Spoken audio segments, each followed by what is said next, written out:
Hey everyone, it's Kong again, and here's another episode of Should You Summon? As always, I'm going to be presenting high-level overviews using these 4 criteria to help you decide whether this banner is worth your hard-earned vouchers and crystals. How these characters fit into your team, whether they unlock any bonds for other characters, what kind of content they typically get used for, and their future availability.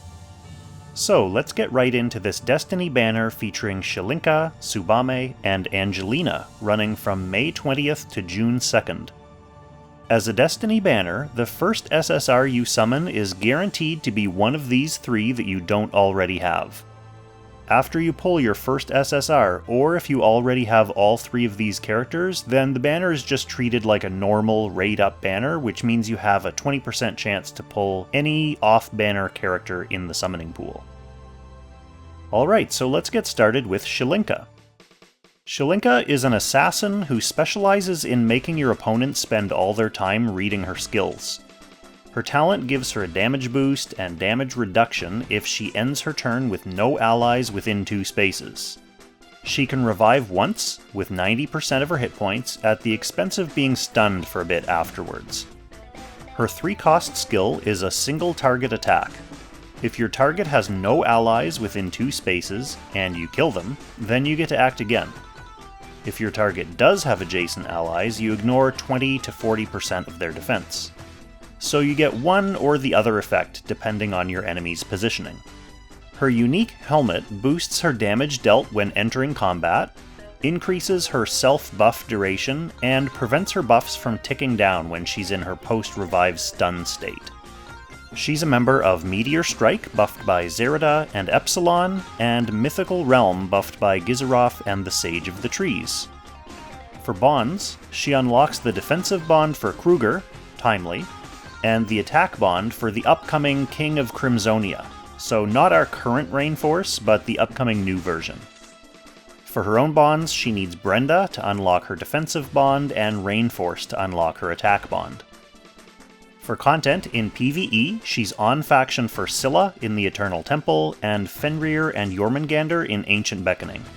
To be honest though, she doesn't have much in her toolkit that makes her very impressive for protracted fights against big bosses, so she's really more designed with PvP in mind. She brings a few of the usual sneaky assassin tricks to the table. She has a skill that ignores guard as long as she has no allies within 3 spaces.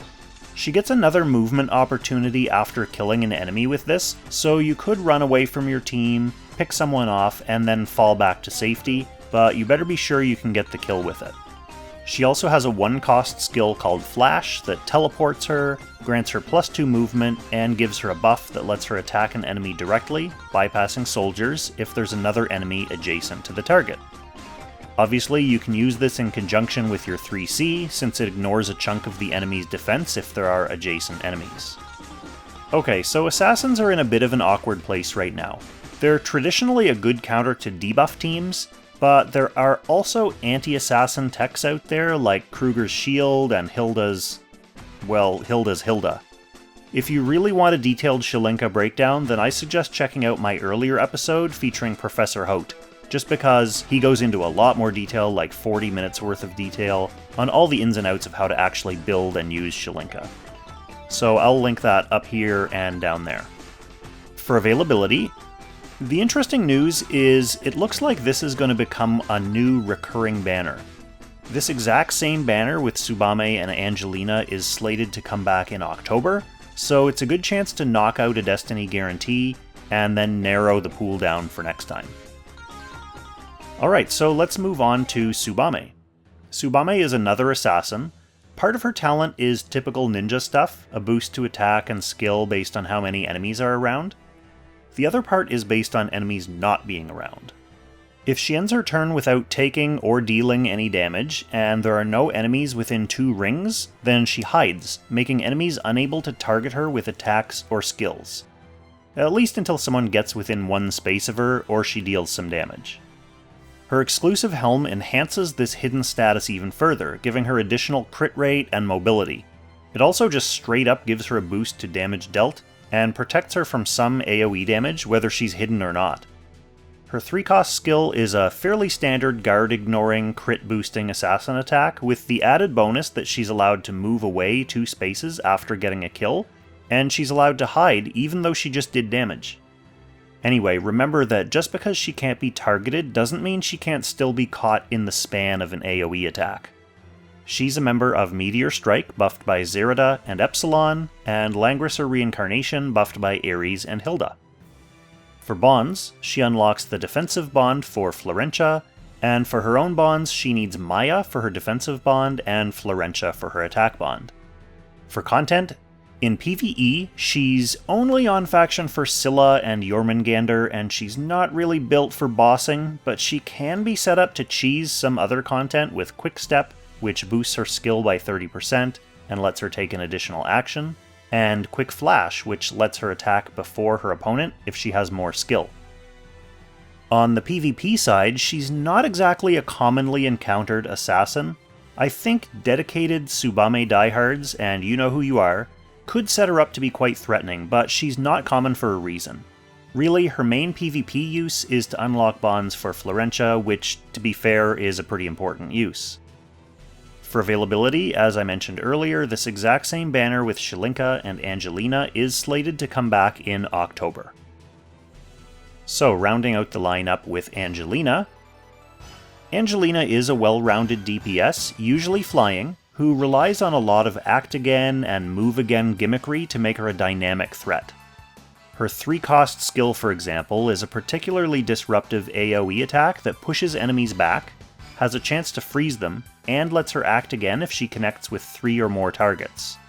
And her unique gear prevents her buffs from ticking down when she uses one of her act again skills. So her whole kit kind of revolves around this dynamic process. She's a member of Meteor Strike, buffed by Zerida and Epsilon, Princess Alliance, buffed by Shelfaniel and Luna, and Yales Legends, buffed by Landius and Sigma. For bonds, she unlocks the defensive bond for Rachel and the attack bonds for Shelfaniel and Melania.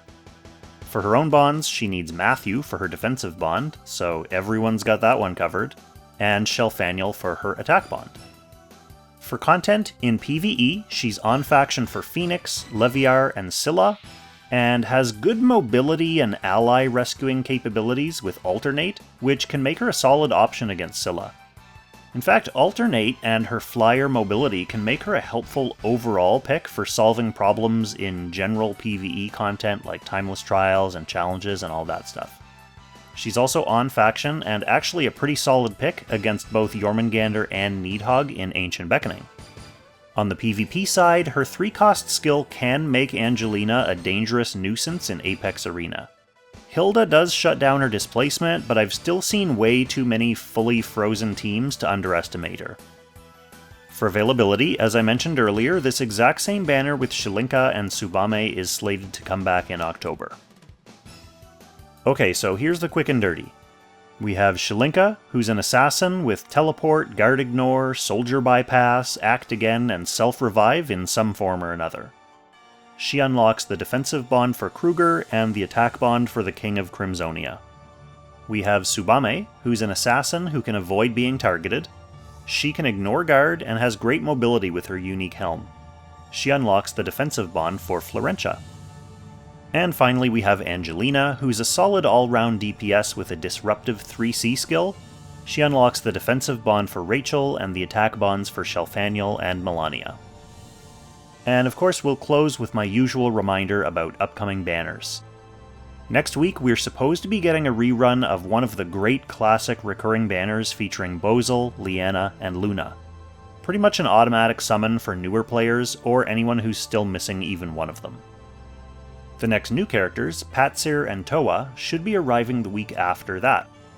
They're more niche additions than the past few must-summon banners, but if they fit into your strategy, then they could be worth a look. I'll talk about them in more detail in their upcoming episode. Alright, that's it for this one. I hope you found this video and these summaries helpful. Let me know in the comments if you plan on summoning on this banner, and if you did, what kind of luck you had. This is actually the first Destiny banner in a long time where I don't have a specific character to snipe. I'm missing both Shilinka and Tsubame, so I have a 50-50 shot, and I actually need both of them for bonds. Obviously, I'll summon until I get one or the other, and then I'll wait until the rerun in October to get the other one guaranteed. If I get Shilinka, then I'll start building Kruger, and if I get Tsubame, then I'll start building Florentia. Pretty easy decisions on this one. As always, thank you so much for watching. I'll catch you in the next Should You Summon. Extra special thanks, of course, to our Langrisser tier channel members Levitt, Derek Gunderson, Kyle Greer-Brown, and William Householder, as well as all of our gold tier members for your generous support. Thanks so much.